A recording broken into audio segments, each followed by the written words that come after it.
All right, so the topic that I wanted to talk about was this whole notion of like the perfect career path. I guess actually it's the lie of the perfect career path, because I think for whatever reason we've gotten into this situation in modern society where even if you know you haven't had like the smoothest transitions or the smoothest career, you'll try your best. And I'm guilty of this too. I mean, I do this too for the way I sort of present myself in the world, but we'll try our best to sort of make it look glossy and shiny and like that everything was exactly the way it was supposed to be. And, and I think that comes from some sort of like invisible pressure that makes it so that we've got to make our resumes look excellent, and even though we don't even know what that means. One of the things that I find fascinating is that like when I'm out there looking for career advice, and anytime I've actually tried to get it from anyone, it's always been around this assumption that the career that you're having or the career that you've had is on a linear climb, and that you've been going steadily in this sort of up and to the right trajectory.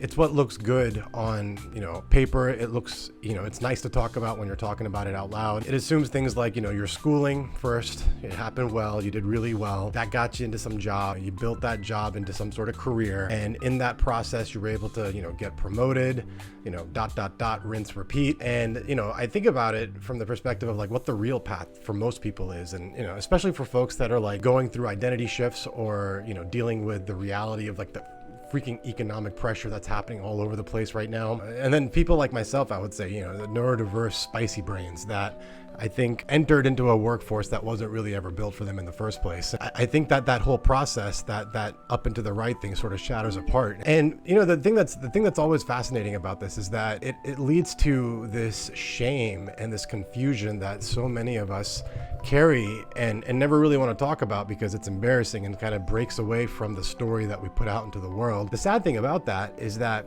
those bumps and those stitches and all those things that you did to kind of get to where you're at, those are probably the things that are the more interesting parts of you and your career story, but instead we call them detours, and we make it so that we ignore those. And what I think is interesting, at least from the perspective of my own story, is that going and explicitly pointing at those detours or going through them and talking about them and being open about them. For me, things like dropping out of college, or not dropping out but getting kicked out of college, I guess is kind of more appropriate, or starting multiple career paths and then giving up on them. Like I tried law school for a while, and that was a bad idea for me. And I think talking about those detours and having them be part of your story can actually be a great way to build the muscle of like EQ, self-awareness, being able to read a room, importance of like adaptability. That usually doesn't come from being glossy and sort of glossing over the details and putting things under the rug. It comes from really dealing with and going through whatever those detours or those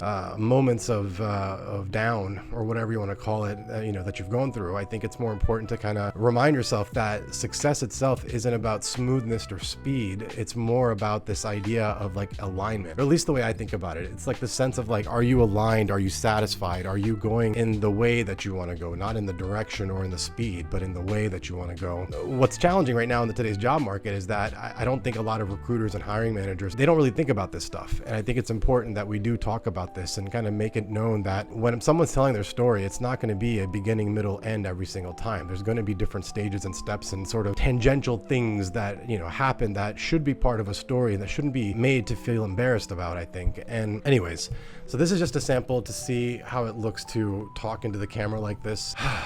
Man, I talk so much. I'm trying this whole YouTube thing to get more comfortable in front of a camera, get more comfortable talking about some of the things that I'm already talking about with all the friends and family and sort of other work folks that are around me. And it's been really awkward and weird for me for some reason. It's interesting because I naturally, for anyone who knows me, I'm a gift to gab kind of person. I can talk to anyone about anything. But the weird thing that's happening right now is that I'm not talking to a person. I'm talking to this camera. And I think that really is a different feeling for me. And so let's see how this goes. This is YouTube video number 2. The whole point was, like Ali Abdaal said, to just keep making videos and just getting comfortable with the idea. So here I am. I'm going to put this up as well and see how it goes. But anyways, if you did get this far and if you have seen this and if you are looking at me doing all all this and embarrassing myself, I'd love if you did me the favor and liked and subscribed and maybe even left a comment to let me know that there's someone out there that's looking at this stuff. Anyways, it's Friday. Y'all have a good weekend out there. All right, peace.